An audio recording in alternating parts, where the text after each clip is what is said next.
Hey, coucou tout le monde. Donc aujourd'hui on revient dans une nouvelle vidéo et je sais pas si vous l'aviez remarqué, mais j'avais disparu de YouTube un petit moment. J'avais besoin de cette pause parce qu'au niveau de mes études c'est un petit peu la galère, aussi au niveau de mes lectures j'avais beaucoup de retard. Donc j'ai vraiment pris le temps de remettre à jour tout ça pour pouvoir retourner des vidéos tranquillement, sans pression, bien les faire.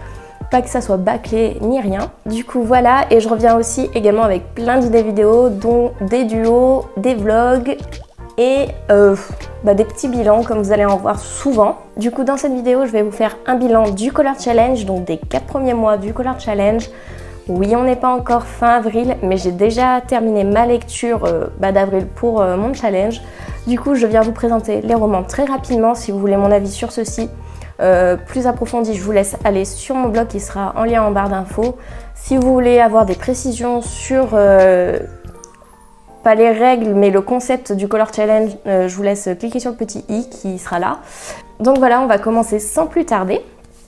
Du coup pour le mois de janvier, la couleur était le jaune orangé et j'ai lu Heroes de Battista Tarantini publié chez Hugo. Du coup dans ce roman on suit Grace qui a subi une transplantation cardiaque, sauf que toute sa famille, ses amis sont trop empathiques pour elle, ils prennent trop soin d'elle, ils la coucounent et c'est vraiment pas ce qu'elle cherche vraiment à être autonome, indépendante, à ce que sa maladie ne change pas la vision des autres sur elle. Du coup elle décide de partir en Australie et chez sa tante, je sais plus comment elle s'appelle par contre sa tante, on n'a pas son nom derrière donc vous le découvrirez en le lisant.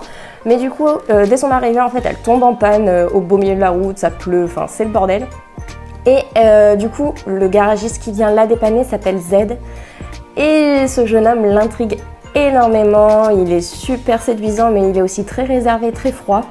Du coup, une histoire d'amour va se créer entre eux, mais vraiment l'histoire d'amour, elle est présente, mais c'est pas non plus le sujet, le seul sujet du roman, quoi. On a vraiment, l'aperçu de la maladie, comment elle le gère elle, comment elle veut qu'on voie les os, comment elle se voit elle-même avec sa maladie en fait, avec sa transplantation cardiaque. Et j'ai beaucoup aimé ce roman. Ensuite pour le mois de février, la couleur était le rouge. Je devais lire Dry de Neil Chesterman, sauf que j'ai pas eu le temps. Et j'ai décidé de lire Sugar Daddy de Sawyer Bennett, publié aussi chez Hugo. Il y aura beaucoup de Hugo dans ces 4 mois. Du coup, on suit Cella qui a subi un viol par 3 personnes quand elle était plus jeune. Sauf qu'elle a été droguée, elle ne se souvient de rien. Elle a des petits flashs, mais elle croit que c'est son imagination qui lui joue des tours. Elle n'a vraiment aucun souvenir, elle ne sait pas qui sont ses agresseurs. Jusqu'au jour où elle regarde la télé avec son copain actuel. Copain parce que... il est vraiment là pour être là quoi.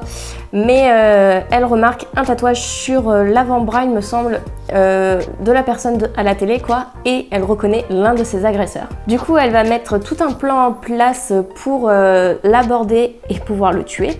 Sauf que il y a Beckett qui arrive au milieu et en fait tous ces plans tombent à l'eau, il y a une histoire d'amour qui se crée. Et le livre tourne beaucoup autour de l'histoire d'amour, mais aussi du viol, de la vengeance, des explications de son vécu, de comment elle se sent encore actuellement, comment elle a été impactée et tout. Ensuite, au mois de mars, la couleur était le vert.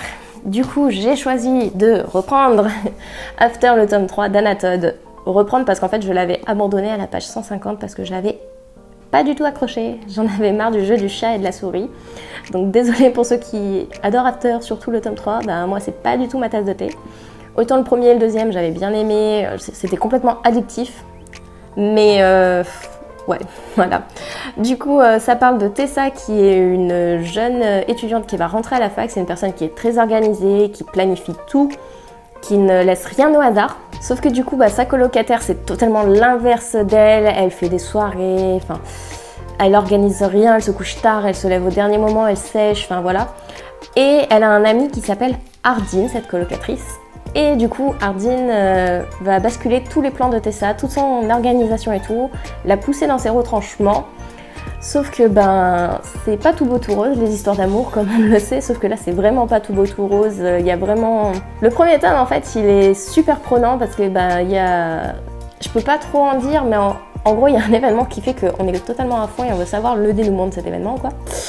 Donc voilà, le 3e tome, vous l'aurez compris, c'est pas folichon pour moi, mais j'en attends beaucoup du 4e que je vais écouter également en audio parce que oui, vu que je n'ai pas supporté de le lire en papier, je l'ai écouté en audio en vitesse 2 pour ne pas réfléchir à ce que j'écoutais. Pour ne pas me dire « Oh putain, ils font chier, faut que j'arrête et tout ».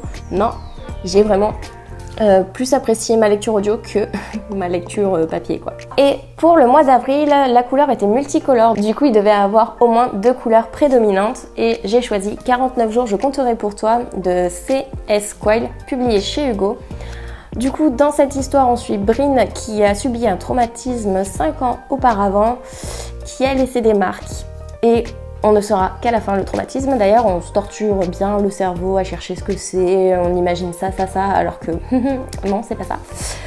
Et du coup, Bryn va tomber sur Sawyer. Sauf que Sawyer est également torturé par son passé, qui va lui avouer d'ailleurs avant elle. Mais Bryn n'est capable d'aimer que 49 jours. Sauf que durant ces 49 jours avec Sawyer, elle va oublier son traumatisme un certain temps.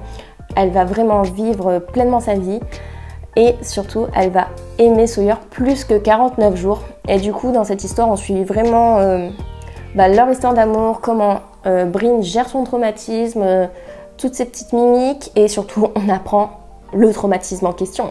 Et tu restes sur le cul à la fin. Et tu te dis, mais non en fait, ça peut pas être ça. Sauf que quand tu repenses à ça ou ça comme événement, tu te dis ah si en fait c'est possible. Du coup petit bilan de ce Color Challenge, ça m'a fait sortir 2 livres de ma palle, 2 services presse, j'ai eu des bonnes lectures, ça va me permettre de continuer des sagas aussi, puis voilà. N'hésitez pas à me dire si vous participez déjà et si vous souhaitez continuer à mon challenge. Pour ceux qui découvrent ma vidéo et qui veulent participer au challenge, n'hésitez pas. Il n'y a aucune obligation de participer tous les mois. Ça, je tiens à préciser. Et même si vous participez et qu'au final vous ne lisez pas le livre, ce n'est pas grave.